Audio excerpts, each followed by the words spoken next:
Hello and welcome back to part 2 of a very special wrapping my head around it with the lads that I was with part 1, Luke, Ross, Simon, Che, Jumbo and Pac-Man. And today we are talking about something really, really important, which we are basically throwing everything to the wind, lads. We're just talking about this person here, which linked me to you lot, my late cousin Dean, where I started talking about my mental health struggles and where I think that my anxiety has already gone through the roof in this opening monologue. So I am really, really in need. And I just want to say thank you so much, A, for coming on, and B, for sharing your stories that you're going to hear. So, lads, I don't usually drink on the podcast, but cheers. Thank you very much.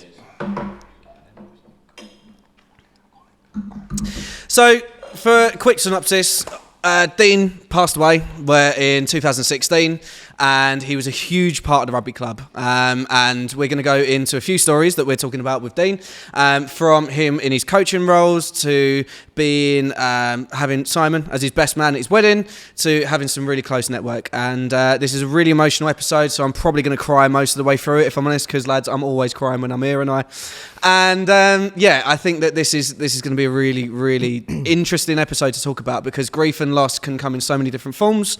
And for me, we all know how mine came.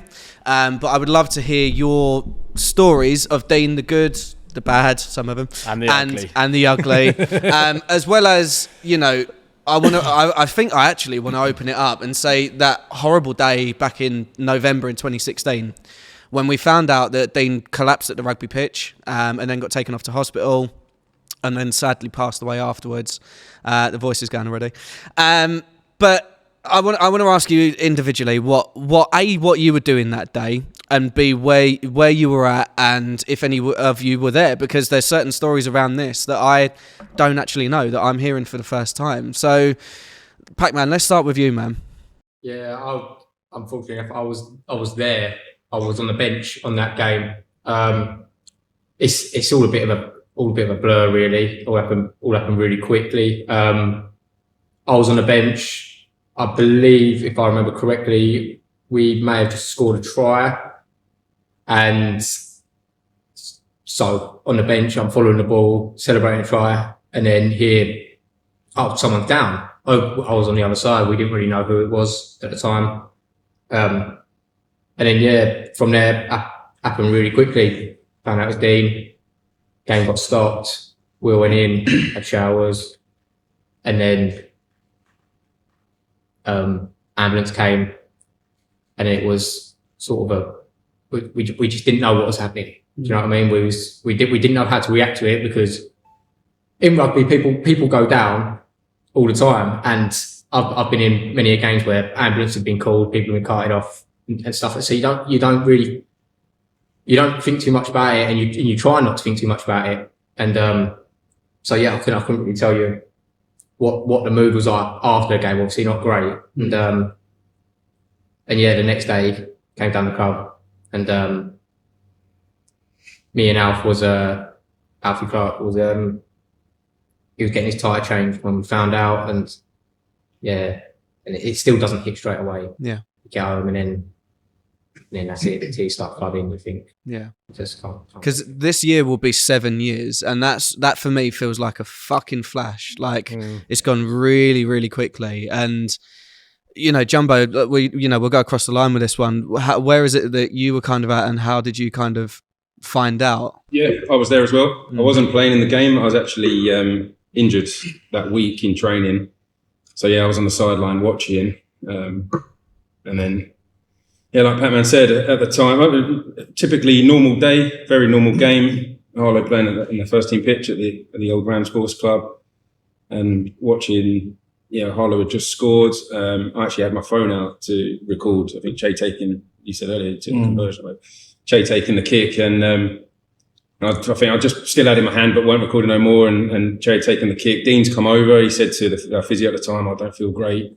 Not anything, again, that's not really out the question. Like say, you see ambulances come often, people have a head knock, go a bit dizzy or whatever, take a bit of time out, or other injuries, and they're coming over to the sideline saying they need to rest or come off. And he said to the physio, "I don't feel great." And I didn't really hear much else at the conversation. He's come down, sat down, and And that's when he's collapsed. And because I had my phone still in my hand, I actually called the ambulance. So obviously it wasn't straight away that we called the ambulance because no one knew why he'd collapsed or whatever. And then, we sort of realised that there was a bit more than just feeling a bit lightheaded or anything like that. And called the ambulance up and then obviously they were on their way. But like Patman said, we'd gone back into the clubhouse. Once the ambulance were there, I think he had set up at this point and was conversing. He had, I think, an in-law playing in the game or there on the day as well. So he was saying to us, it seems like Dean's all right. He's sitting up, he's talking a bit or whatever. And then, we've been like, okay, that's good. It's nothing too serious.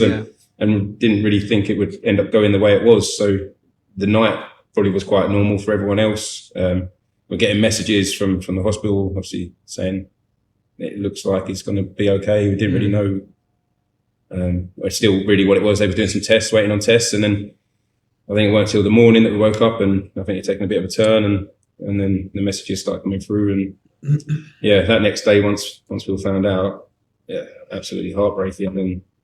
And I think typically we all got together and we was like, okay, boys, let's get together. Everyone that was available, we all got together at the rugby club and was like, let's just be together in each other's company because you don't know how to deal with that or how to react. No one knows what to do, but just everyone being together that knew him and been down the club and was either involved in the game or whatever else. Just be together, and that's how we sort of dealt with it on that at the weekend.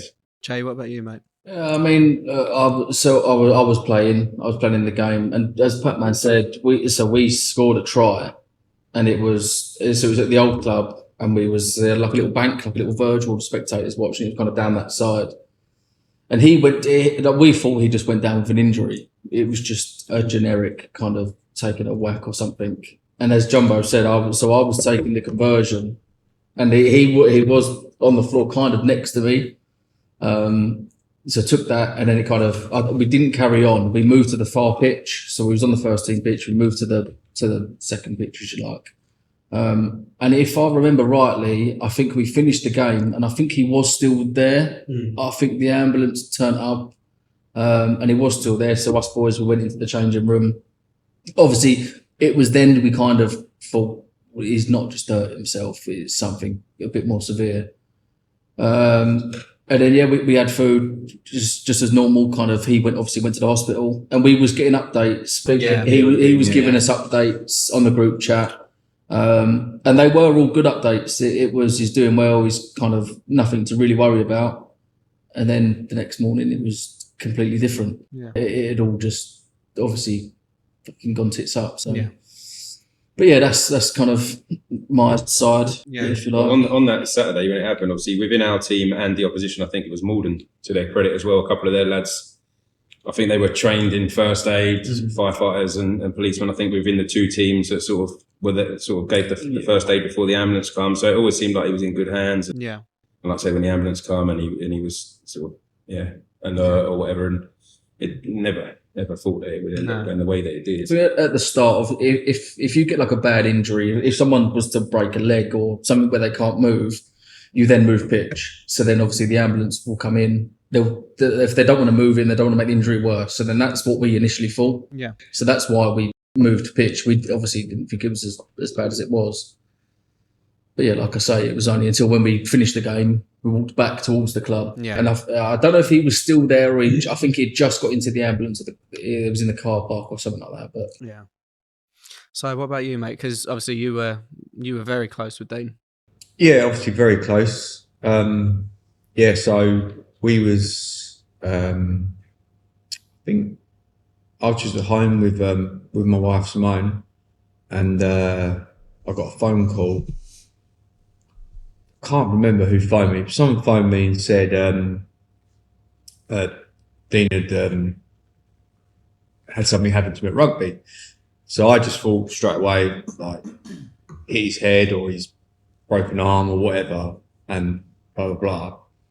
And then they said he's now being moved to Basildon Hospital. So I remember thinking, and that was the end of the conversation. So I said to Simone, I said, like something to have to do.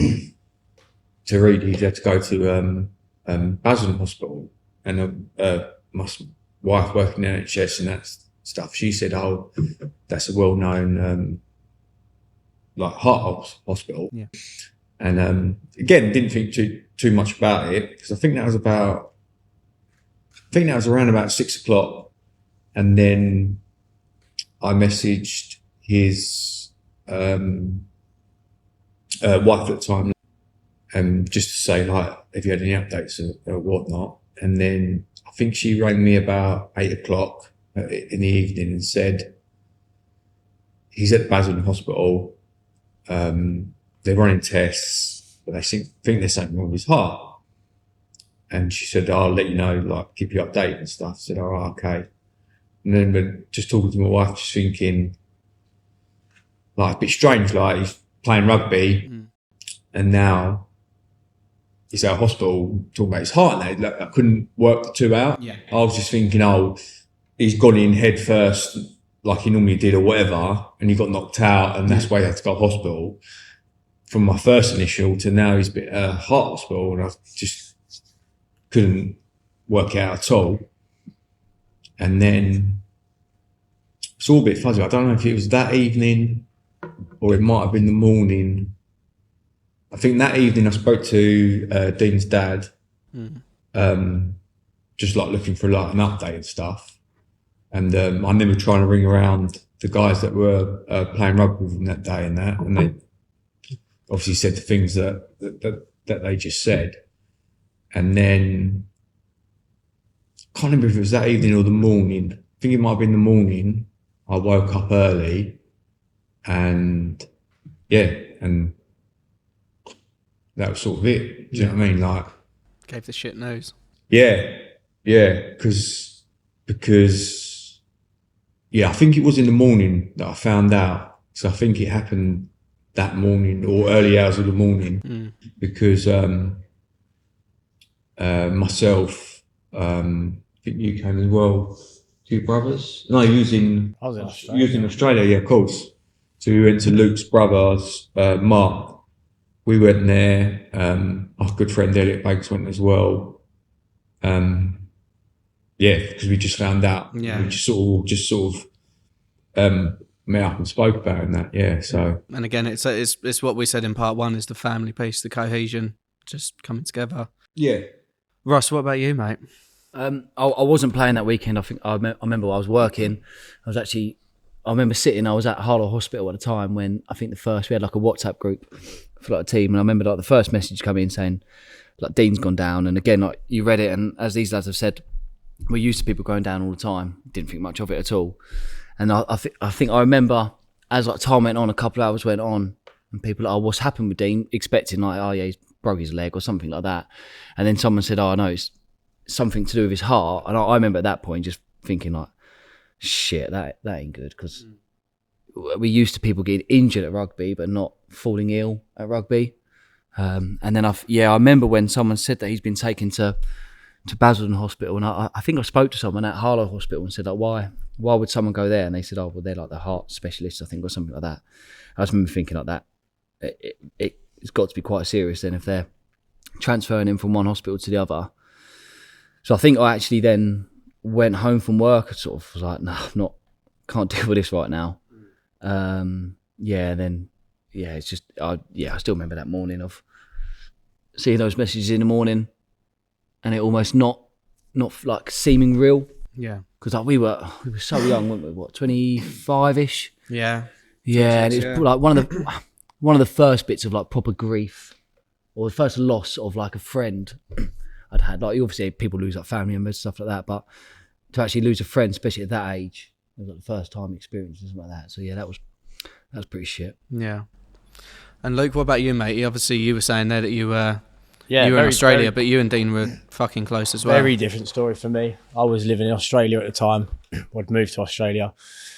And I had a bit of a shit time, really. I'd just come home maybe a few months before because my auntie was in the hospice. She was very ill. Obviously, sadly passed away when I went back to Australia. But I remember sort of I was in Queensland doing my farm work and we just finished and it was like a good time for us. So we was all travelling down, me, Jods, El and Holly, sort of got a 4x4, and we was like going to do this big travelling thing and drive down. And halfway through our trip, I remember, because the time difference so different, I remember it was morning for you guys. It's fuzzy for me because it was like it was you and Elliot, and it was 11:30 at night. We just got to this pitch black outback campsite, middle of nowhere, like no signal. It was like this one house where we just camped up for the night in our tent and that. And this phone call was just so like, I couldn't hear anything. And it was literally horrific. I knew it was El and Si. And I knew you at the time, you must have been at my brother's house then. Yeah. Because I didn't know anything. All I knew was the end result. And at the end result, and I couldn't hear nothing apart from he's gone. And it was just like such a weird feeling for me being over there, not knowing that the rugby had happened, not knowing that any of this sort of in hospital had happened, that it just, oh, bosh. Yeah. Like your best mate's gone. Yeah. And then for me, that was just, oh, fucking hell. Like it was next morning in the truck, drive to Sydney. Yeah. Thankfully, my friends in Sydney like put us up for like 2 nights, and it was like, get the fuck home now. I need to get home ASAP. So for me, slightly different story.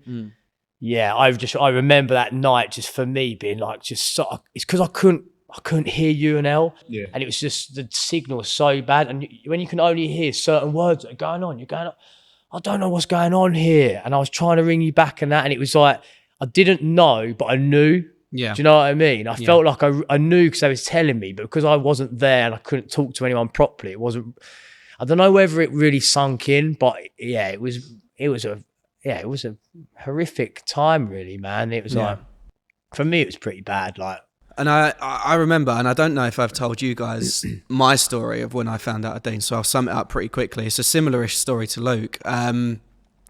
I was having the time of my life while I was travelling. I was out in Vietnam. I had done Thailand, Cambodia. I was doing the top of Vietnam, and I was in a place called Sapa, which is a beautiful mountain range, and it's about 6 hours from proper civilization, like your capital cities and stuff. And I just made it there, and I'd got there, and I got my head down for the night, and I got a call in the morning. Now, previous to finding out about Dean, we had a family friend die quite young, and then a few days later, whilst my friend at the time was ODing in a Vietnamese hospital, my nan passed away in her care home, and then after that was when I got to this specific point, and I got a phone call in the morning, and my dad, obviously me growing up with Dean, we were 9 days apart, we were inseparable, we were brothers, like we were so fucking close. And like for me, I got the phone call from my dad, and he said, look, I'm not going to panic here, but Dean's fallen over. He's collapsed. Like he's collapsed at the rugby pitch. And I was like, fuck. And I was like, how bad is it? And he was like, we're still finding out. He's gone to the hospital. He's doing this, that, and the other.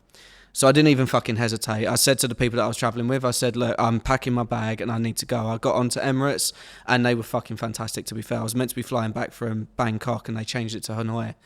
And that's when I got a taxi, and I was on the phone to my dad constantly trying to find out about it. But when I got that taxi from Sapa to Hanoi, it took 6 hours. And in that just 6 hours, in there, just with your in my head, yeah. I'm like, fucking hell. Like, again, you know how close like you were all with Dean and all that, and how much of a larger than life character he was, which we'll come on to in a bit. But for me, in those 6 hours, I just remembered the, fucking 18 years that we went up to my grandma's in Norfolk. I remember the when we were fucking babies and we were playing football, and he was part of my dad's football team, and then getting into the rugby and going to school together and this, that, and the other.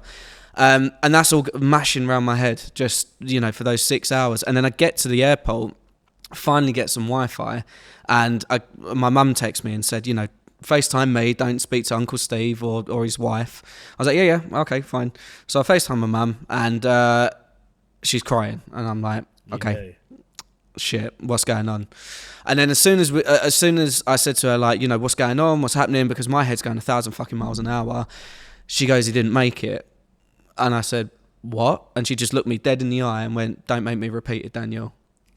And that, for me, I was just like, fuck, I feel like I'm being told off by my mum. Like, but on the other side of it, I was like, oh my God. But like, my mum and dad's house was the family linchpin of the family. Anything that happens, it went on in that house. Do you know what I mean? Like everybody came together. And for me, being that far away, and Luke, I know that you were really far away as well. Like, it plays on your mind when, like, at that time, I slammed my hands on the table because I didn't know how to control my emotions. Unfortunately, a glass fell off the table. 6 Vietnamese police came up to me with guns drawn. Escalated. And I'm literally just like, I've just saw someone like my brother. If you could just talk to my mum, Yeah. I was just like, speak to her. But saying it again. yeah, literally. But yeah, and then at that time, like, I was on the phone to my family, obviously bawling my fucking eyes out, and I asked for a private space, and luckily Emirates were really good with me and stuff like that. And I'll never, I'll always fly that company for that specific reason. And I almost missed the flight. It took me 19 and a half hours to get home, knowing the news that I knew, for about 3 or 4 different countries. And then when I got home, I think I was just kind of numb. Like, I literally got out at Gatwick Airport, and my brother-in-law, Big Dan's brother-in-law, is very high up in Gatwick, and he met me at Plainside, and he walked me through and got through passport control and stuff like that. And then my two sisters, and a friend that I was traveling with came to pick me up, and it was like one of those fucking Love Actually moments, like the slow motion run, the big hugs, this, that, and the other, and they're all bawling their eyes out. And for me, I'm like, I feel numb. I don't feel a fucking thing. And I felt that for about 6 months afterwards. And the things that got me was, my grandma, because again, me and Dean were inseparable. We always came as a pair, and it was my grandma that actually cut me up, because she was just like, yeah, it's weird seeing you not without him. It's weird seeing you not without him, because you're always a double act. And I wanted to talk to you guys about, again, we're going to get onto lighter subjects in a minute, but the day of Dean's funeral, because for me, it was a hugely traumatic day, and it was the first time that I actually cried. It was when we got to the old rugby club and we went there, and again, we'll talk about that in a minute. But, we were all there. We can tell that people were there to celebrate for Dean's life, because the fucking crematorium was packed out, and it was packed out to the point that people were going down the road. And it just shows what character Dean had, not only within a rugby club, but within school friends, in general life, and this, that, and the other. So I want to talk to you guys about that day as well. Like, we'll talk about the celebratory side of it as well, because I think that's really important. We can talk about the doom and gloom. That's part and parcel of talking about mental health and grief and loss. But we need to talk about the celebrations as well. And fuck me, did we celebrate that night at the wake? Jesus Christ. Yeah. So yeah, who wants to start? Who wants to talk to me about that day in particular? I'll tell you my memories from the funeral, right? Is what we touched on last week. Funnily enough, me and Ross were together last week, and I mentioned to Ross that actually one of the most sort of, obviously it was all a traumatic time anyway, but there's one memory of the funeral where it's probably the most embarrassed I've ever been. So we turned up to the funeral, see everyone's there, and there's some sort of people, some senior figures from the rugby club sort of helping out with the rugby boys. They wanted a few of us to go up to the front and sing Swing Low Sweet Chariot and do a little thing and put some flowers on. You fuckers made me cry with that as well. Did he crying up there? It was fucking horrible. So yeah, but we're waiting outside, like sort of just before the funeral starts, and I've gone into the office at the Creme, and they've said, "Oh, there's a few versions of Swing Low Sweet Chariot. Which one do you guys like? What one do you want to play? Like, is there a certain one?" So I said, "Oh yeah, like there's one that we probably hear quite a lot, like the UB40 version. I think there's another one that's very similar." So I said, "Oh yeah, that one's fine. Like we know the tune to that. I know it's the same song, got the same sort of tune and the way it goes." And so he's like, "Oh yeah, fine." So yeah, funeral started, and then there's a point and gone, right, we're gonna have a few of the rugby lads come up and do a bit. See, I think there's 6 or 7 of us gone up the front, and we've all got like a rose to put on the coffin, and we got there together, and then the music starts, and I'm like, this is not the version. It's like some fucking a cappella one. Yeah. Oh yeah, that's the shit that made me cry, because I was expecting the UB40, and then it was just like some soulful kind of. I'm at the sort of the nearest the wall, and there's a curtain at the front, so. As it's going on, I'm sort of all trying to go along to the tune. Everyone was just like this.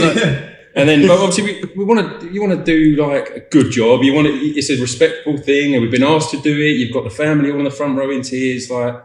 So we're like sort of a bit of pressure to do a bunch of 25-year-old men just like going, "What the fuck are we doing?" So I'm trying to like little steps to the right without making it obvious to try and get as behind the curtain as possible. Because like you said, it was packed. Yeah. Obviously, it was packed inside anyway. Every space was filled, people standing at the side and at the back.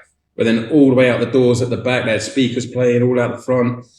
So yeah, I just ended up trying to hide behind this curtain. Yeah. I could not wait for that song to finish quickly. Put the rose on the coffin, and then quickly got back to my seat. But I'll never forget that moment being stood at the front with that tune starting, and being like, "This is not."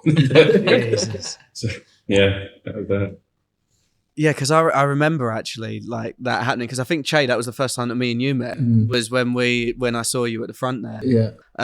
But yeah, in terms of obviously Jumbo's experience, how was like, it was a shit time. Yeah. But can you laugh it off now with the decent Yeah, in track? terms of I forgot that, to be fair. I forgot how bad that was. But like you've covered the funeral, but in terms of Reedy, he was just a good egg. He was just he was one of the nicest people you would ever meet, and he hasn't got a bad bone in his body. Heart gold. Yeah, just a good fucking egg, just a real good lad. But yeah, I did forget that. Yeah. Swing low. Now you've said it, I remember us standing It there. haunts me. We'll sing it at your funeral, mate. Yeah, because you know what? I think you guys went after me because I did a chat or like a eulogy for the family, and I got up there and I was like, right, I'm focused. Like again, I was in that fucking numb period that I was like, I don't know what the fuck is going on. I don't know what day it is. Don't know what time it is. But for me, I was like, I knew I had a job to do, and I knew that like I had to talk about the last text that I had with Dean, and I knew that I had to talk about the family and this and that and the other. And as soon as I sat down, I actually felt like weirdly more anxious. I mean, probably for me, because I'd done like music for years, I'm used to getting up on like a stage or something like that. So I just kind of in my head, I was like, this is not a performance, but I'm used to a crowd. So I'm used to people like looking at things like that.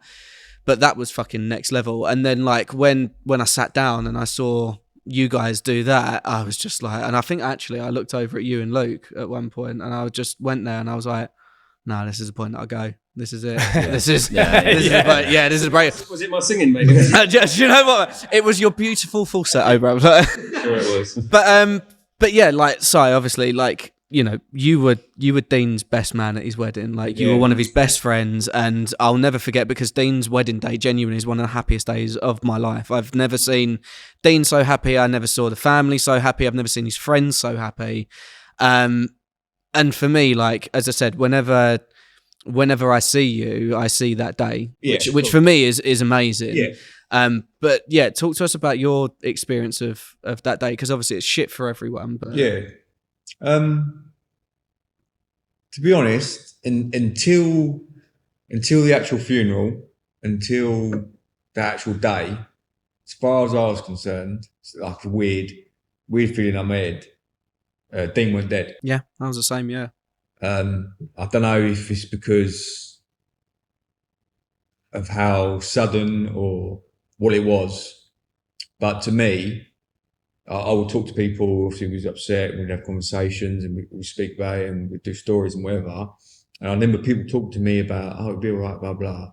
And in my head, I was talking to them normally, but in my head, I was thinking, Dean's not dead. As far as I'm concerned, it's not happened, because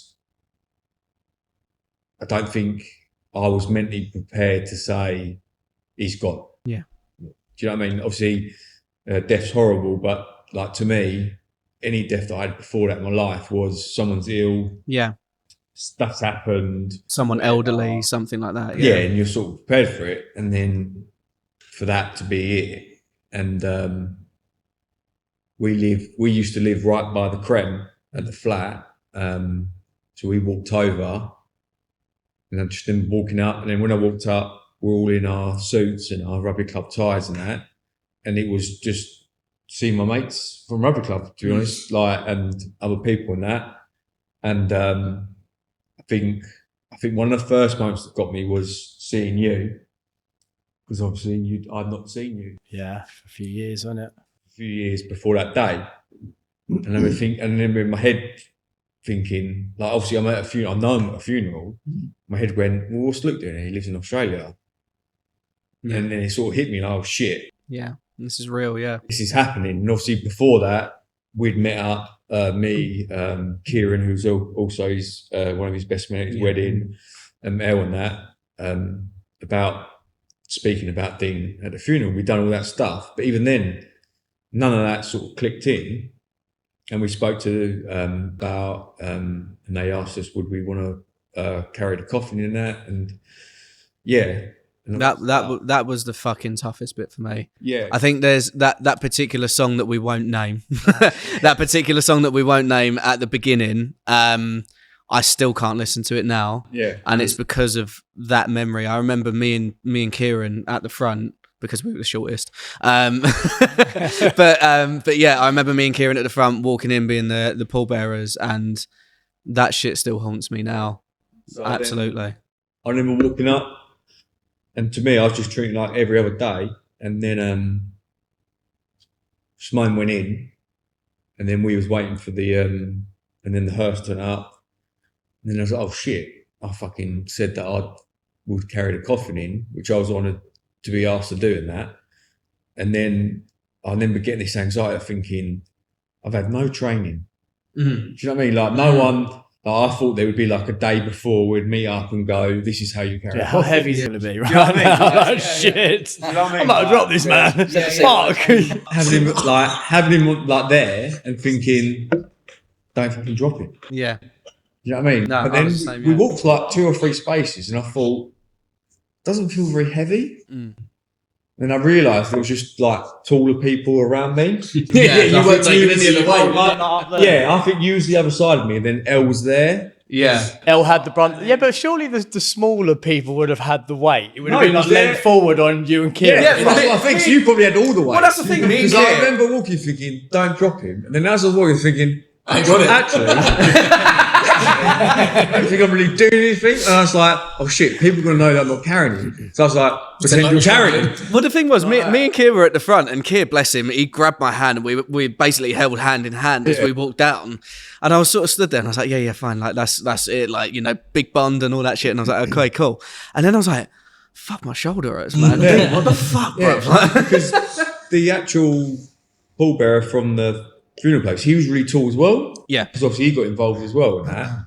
And they were doing nothing. And then I remember we got to put him down, and everyone sort of looked like, well, how does this work? Mm. Like, do we slide in Yeah. or do we turn? Pivot. And that, yeah, exactly, yeah.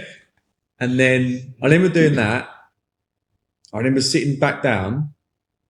Then I remember nothing else. Yeah. So I know that we got up and spoke about Dean, told stories or whatever and blah, blah. But that is what I remember. Yeah. Carrying him in, and that is it. Yeah. Then I remember going to the rugby club afterwards, and I remember leaving early. Mm. Because I remember saying to Simone, I said to her, look, if I stay here, I'm just going to keep drinking, Yeah. and get more upset and blah, blah. I said, look, I need to go home, because I remember just being angry at people Mm. for no reason. Yeah. Like there'd be people like laughing and joking, which they're welcome to do. You don't like it. And I remember standing there thinking, like, why are you joking and laughing? Yeah. Like this horrible things happen. Yeah. And what's more important than this? And obviously people are dealing with their grief in different ways than that. Mm. So I remember just going to Simone, look, I think she might even said it to me actually. She might have said, I I think you need to go I home. only remember all of this because of what you're saying. Like, I don't, from the moment I heard until probably my dad died months after that, I have no recollection of any of that. But now you're all saying it. Remember the song, remember carrying him, Yeah. and I remember you, Yeah. and I remember the laughter, and that was a real trigger. Yeah. And I don't know if Kieran liked that either. I don't know whether that was like I quite remember a. speaking to Kieran about it. I feel like you felt like, why are you? Yeah, why are can people you? be happy when you and feel laugh this way? or when I feel a Yeah. certain way? But they obviously are allowed. Yeah, Yeah, and obviously grieving, I remember thought about that it now. since, and I thought, because to me, until that actual day of the funeral, Dean wasn't dead. Yeah. But to everyone else, he has been, Yeah. and they've dealt or not dealt with it, because obviously it's still Yeah, fresh, yeah, We had a but couple of they've weeks of processed grief it and in stuff. a different way. Whereas to me, it was the exact same as getting that phone call on Saturday. Yeah. It was the exact same, and I just couldn't accept that. Yeah. And Did you feel that after? I remember because I used to live opposite him in his new house. I remember just even like a year or two after, I'd be like, you'd be talking about him and you'd be like, oh, let's go and get, and you think, oh my God, like, and it was never like, it never sunk in. I remember just walking home for like works and stuff, be like, oh, I could just quickly pop in and see. You think, like, why has that not really gone in the brain? Like, But it's like your body doesn't let you accept it. It never really went in my head. It was always like, oh, he's still always just there. Yeah. I remember the guilt sometimes where we'd all meet up and we'd be out having a beer and we're having a good time or whatever. And then we always tend to chat about old times, about someone doing something stupid or drinking too much or whatever, and blah, blah, blah. And then obviously Dean would get mentioned. A lot of the time. And then, for them stupid reasons. Yeah. Oh yeah, Dean was a stupid boy. I love him dearly, but he's a stupid boy. Like, and then I remember feeling guilty because in my head I'd go, "Fucking hell, you haven't thought about Dean in a couple of weeks." yeah. Do you know what I mean? And that's the guilt factor again. Yeah. Like, you know, we're coming up to 7 years, as I said now, or 7 years today when we're doing this. And for me, I'm like, it just doesn't fucking register. So, I mean, for me, like my only experience really from the funeral, as I said, was the speech, and then was actually Elliot and Kieran picking me up off the floor, because it was that fucking book, you know, when you write a message and you write a message in there and all that lot. And I specifically remember Kieran and Elliot, and I think actually it was you and Luke that picked me up off the floor because I was fucking sobbing. Like I've genuinely, I've never cried like that. I cried like an actual baby.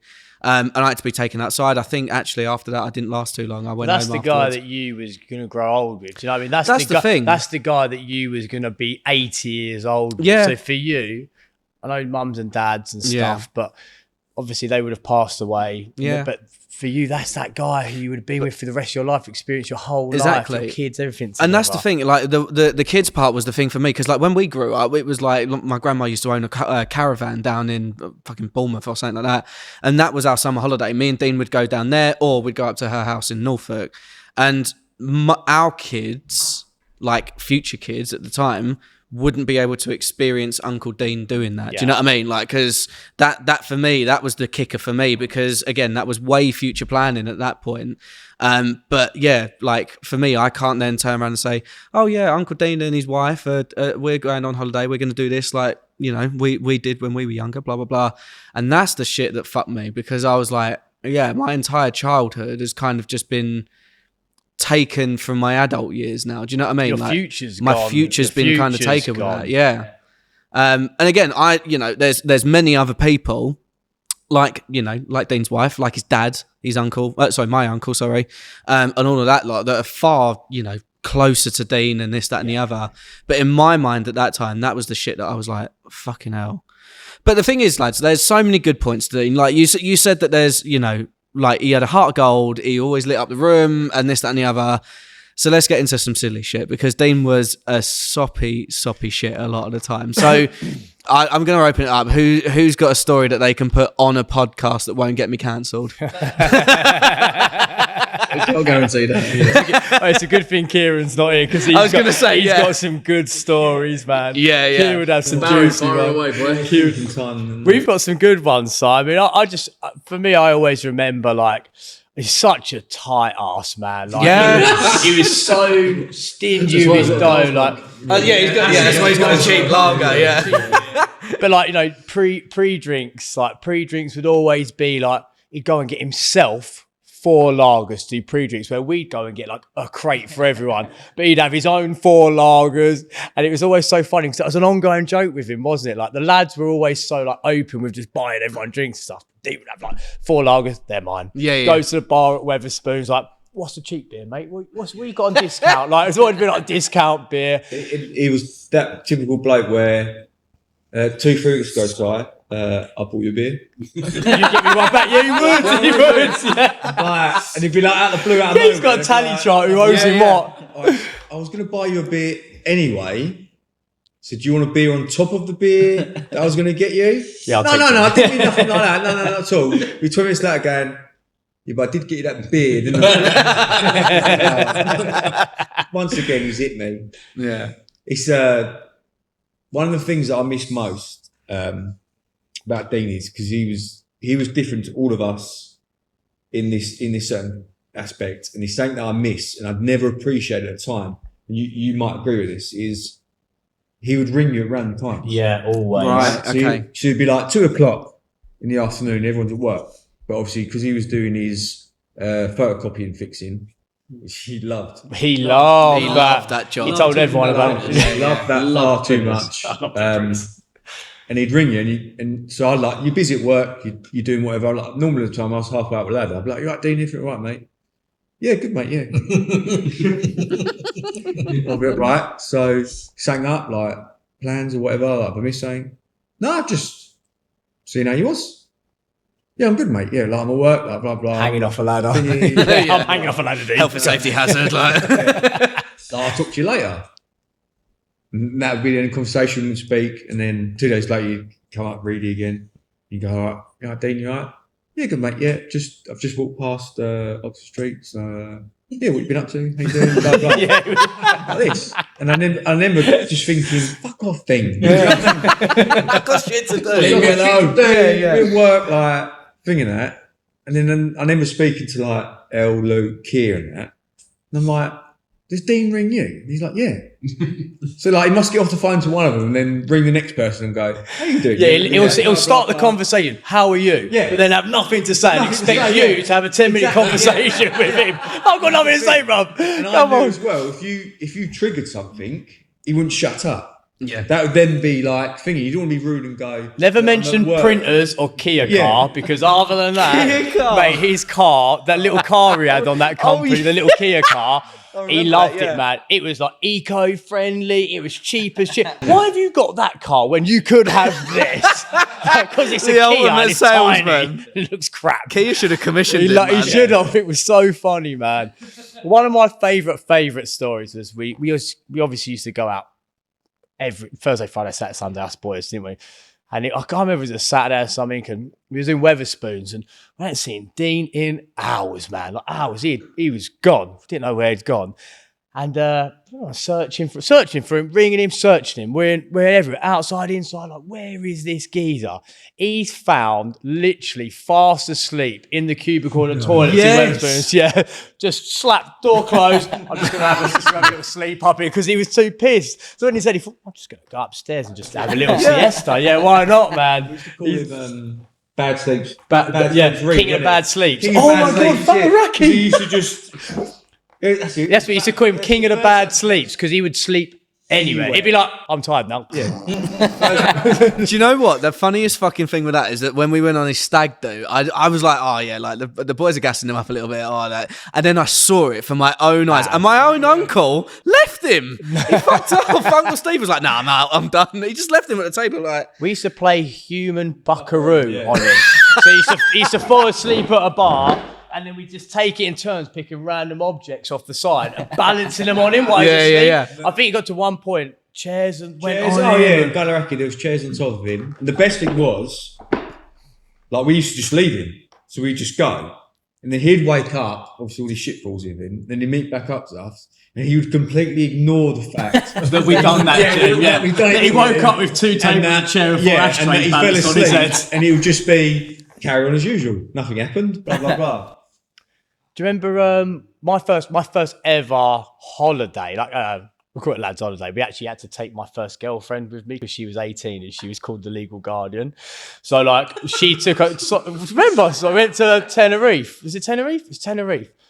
And we all had T-shirts on. Reedy had Reedy on his back, and we ended up getting in like not a bit of trouble, but we thought he got pissed, and we've annoyed someone in some northern geezer in this place, and he turned around and he's trying to square up to Reedy, and Reedy's walked away and he's gone, "Are you ready? And he turned around and went, "Fucking ready? My name fucking Reedy." And he just went for it. "Reedy, not ready." And he was fuming because he read his name wrong. It was so good. "Are you ready? Not Reedy, you dickhead." So good, man. Yeah, king of the bad sleeps. King of the bad sleeps, man. Chatting Pac-Man, what about you then? Because obviously Dean was your coach for a little while as well, wasn't he? So, like, tell us about a little experience or a little story from maybe something like that, or some of the social side Yeah, of it. obviously he was older than us. Obviously being a coach, he was a good coach, but he could do it more than he could teach you to do it. If that made sense. Right, yeah, yeah, So Yeah, he weren't very good at wording it. Yeah, like if he told you how to play rugby, you'd think, hold on, you ain't got a Scooby. But then you'd watch him and you think, oh, okay, now it makes sense. Now I get it. Yeah. And that. I was literally about to bring that up because I remember on his what was it, on his stag do, we made a drinking game out of it, and it was like and that and that, and it was like That was so. My mum says that all the time, really. and when she says it, like it sounds like Reedy so much the way she speaks and says that little. It's like a middle word to add the sentences together. We used to do. Yeah. And like, didn't it? Like. I remember Yeah. when we was playing Colts and we was playing on the first team pitch, we knew in the changing room, and the captain used to do, she'd be in a big huddle and the captain would be like, or whoever would speak and go like we're going to go out to the boys, first tackles, hits, blah, blah, blah. Everyone was pumped and like we were doing like the typical male stuff, like, yeah, we're ready to go. And then Reedy started talking. And he was trying to explain something that was going to happen in the game or whatever. And he's going, yes, what we're going to do is we're going to go and then when we get there, and then when we do this, and everyone's looking around going, No, the pump's gone. The pump has gone. It's gone right down. He's going and like that and that and that. And he went, yeah, that's it, boys. 3, 2, 1. Rugby club, blah, blah. And everyone sort of looked at him and went, 3, 2, 1, rugby club. Dean, what the fuck are you talking about, mate? And he went, I just said it all, didn't I? And I remember Saul was walking out going, what happened there? I was so pumped. He used to play a bit like that as well, though, like a bit sort of headless chicken side rugby, tackle anything, run straight in with the ball, but not really, no finesse. Didn't really, I don't think he. But always wanted to make the ones, didn't he? He had the big thing about like, I want to have like one appearance for the ones. Like he used to have the big. I don't think he played like young. When he was younger, like, he didn't play like minis, and then he started like a bit later years of school. Senior school, he didn't have that rugby brain, if you like. But I remember, he put a ball in his hand and run around. He's like a little cannonball, wasn't he? Yeah, like a little badger. Yeah. Just for a little while, he's badger. Yeah, like stocky and. What, the honey badger? The honey badger is the most dangerous creature in the world. That's true. Yeah. That's for another podcast. Yeah. Animals and things. Yeah, we obviously had him playing for Bullies as well. Yeah. Bullies, Yeah, huge. yeah. He was huge in Bullies. Yeah, he was, a big part of Well, he was Bullies. really fit, so I think the game of sevens and It suited tens him. suited him. Yeah. I think actually at the time of his passing, he was probably the fittest he'd been. I remember him telling me, he's like, I've been doing this new sort of training. He goes, I can't, he you know, was and well fit. he goes, that was I'm his running peak between, when he goes, I he run one wanted lamppost and then walk. He goes, then I run to the next one and then walk. And he was so happy that he was out there and that kind of stuff. But that's strange that as well, Dean was the sort of bloke where, especially around a rugby club, you get invited to places and you go, oh yeah, I'll come to that. No chance of my going to that. Whereas Dean would go, if there was a party, He'd go. he would You go. mean if there was free drink? Yeah, so you didn't have to pay for it. Yeah. But if there was a party, he would go to it. Whether he'd know someone there. And the best thing as well is, like, I used to go to lots of rugby stuff and blah blah. I'd go on my own, a few beers and that. He always took. Do you know what I mean? And I remember like looking around thinking, "Fucking hell." But Dean would be like, "Oh, this is blah blah blah." Yeah. Social butterfly, man. exactly. Social Yeah. butterfly, loved it. Do you know what? He That's loved nothing more than just chatting to people, Yeah. talking to people. yeah. I mean, He loved to talk. He loved to talk. He'd defend us all, lads. You'd be in a thing, would start a conversation. You look at people, and people go, and then you just sort of slowly like Fade into the back. and then all of a sudden there'd be one of you left, and you'd be like, I'm stuck. Yeah. It's me. He's talking It's about my fucking time. printers again. Yeah, exactly. But no, he was that though. Like genuinely, even in our like family environment and stuff, he was genuinely the person that lit up the room. Like he was always like, I mean, I've said this before. Like me and Dean were inseparable at Christmas. Like from when we were kids to when we started drinking to when we started really drinking, and then like even more so as we got older and we appreciated like the family aspect of it a bit more, because like when you're in senior school and stuff like that, you disassociate sometimes after school from your friends and this, that, and the other. But the fact that there was that core family group like that for me was the shit. And every Christmas hurts still now, absolutely. But I'll always remember there was a time that we was I don't think I've actually told you lads this story, but there was a time that when we were kids we were going on holiday, and there's two funny parts to this because we were going to the Isle of Wight and we're down wherever we were getting the boat from. and Dean shits himself. Oh. Right? He goes, I thought we weren't allowed to say this. I got a load of bad stuff. no. Dean absolutely shit himself, right? Because he went, oh my God, Auntie Sue, I haven't got my passport. I can't go. So he couldn't go to the Isle of Wight because he didn't have his passport. And we're like, no, mate, you don't need that. You just get in the boat. Still in the On UK. that same fucking 10, 15 minutes later, my mum's ordered a drink. My dad's got a drink. Me and Dean have got a drink. We've got Coca-Colas, whatever it may have been. My mum's got a JD and Coke. Dean picks the wrong fucking one up and starts his love for JD, doesn't he? Yeah. So he's like 8 years old, and I was like, but he literally, like, I remember his face. He went, oh, that's disgusting. I'll see him like, 10 Christmases later. Dan, you got to try this Jack Daniels. It's really, the honey one is lovely. I was like, no, you've come full circle now, mate, haven't you?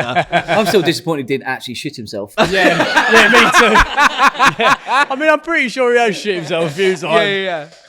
But you know, lads, Dean was one of a kind, and I think that, you know, we all recognise that. The club recognises that. We all know what Dean brought to the table. So, if you can give one memory that is your favourite, and let's go one memory and one word to sum up Dean, what would it be? And I mean, it's hard because, you know, he was such a all-encompassing person, and he was such a bright person. But again, we'll start this side. Luke, what are you saying? A loyal friend that would always be thinking about all of his other friends.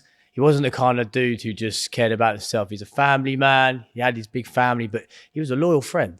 And he was a lovely, lovely guy. He was just such a nice, genuine. There's a lot of dudes out there like, this guy's genuine. He's a genuinely nice, pleasant dude to be around.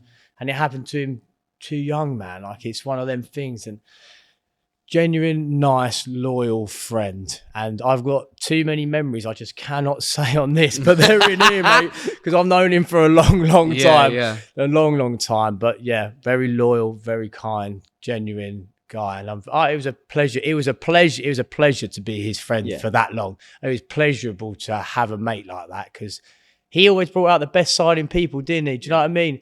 When it was times, you know, you didn't need money to have fun. They knew that, because you was just together with your friends, and he made it fun. And that was the nice thing about him, man. Like, you never looked, oh, I've got to do this, I've got to do that. It's like, you've got your friends and your family, and that's really what counts. I think for me, that's probably what it is. Nice. Ross, what about you, mate? I think well, the main thing I remember about Dean is just his energy, like how he could come into a room or a group and like put a smile on everyone's face immediately. Like, he was always so excitable about everything, whether it was like his car or printers or anything. Like, he was just so excitable about it. He's got in his 4 cans of yeah. Stella. But yeah, I think it was just his energy. He was able to, I don't know like the right word, but yeah, just able to bring that good positive energy to any situation that he sort of put himself in. Yeah. So, Friend. yeah. Yeah. He was just a friend. You know what I mean? Like, just one of a kind, I think. Yeah. Jay? My word would probably be kindness. It was just a kind bloke. Just, as I said before, not a bad bone in his body. My memory would be, it's from a cup final that we played in. And it's more because there's still a photo of when we all celebrated, and that's always the photo that I go back and look at. But that would be my memory. We played, I think it was at Thurrock or something like that. But we won, we went back to the old club, and it was just a brilliant night. Yeah. Jumbo? Probably happy. He always had a smile on his face, I think, similar to what you guys were saying.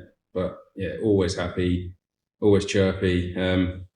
One memory that really sticks with me, and it's really sad, but it's a great memory that I think it was actually on the morning of that day, on that Saturday when he passed away. But I was, like I said earlier, I was injured, and I went into the change rooms. Like, I was always around the guys anyways, like I am now. And you know, I'd gone into the change room before the game, and I was chatting to him, and he told me that he'd found out that week that he was having a girl. So he was so happy and excited that he was going to be a dad and have this girl. And it's a great memory that I can picture. He's happy, he's happy face, like he's really happy face. But obviously, it's just so sad that he never got to sort of live that life of being a dad. But it's a great memory that I've got. Pac-Man? Yeah, mine would be mate, but for the reason of you got to anyone that's ever met him, no one's ever said anything other than, "Oh, he's a mate." Like, every conversation that he has with everyone is positive, and by the end of it, everyone's like, "Oh, do you know what? I really like that bloke," and it makes you like, you want to be mates with him. So anybody that talks to him ended up being his mate. I couldn't say anyone that had a bad word about him, because he never had a bad word about anybody else. Do you know what I mean? In terms of memory, it just made me remember it when I think it might have been you, Ross, was talking about how when he talks and he gets on a roll, he gets on a roll. It made me remember there was one time after a rugby game.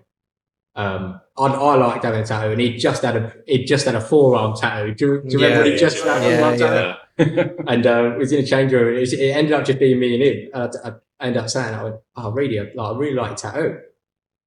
Anyway, the conversation went on for about half an hour. He was talking to me about how you shave it to make it look better, the cream you got to use. That reminded me. But yeah, top right. I think that I'm going to go. I think my favourite memory of Dean, I think, was we again. I said about like when we were younger and we were playing, at my grandma's and stuff like that. But there's. I can't think of a pinpoint moment that's one of my favourites. I think the passport thing was there.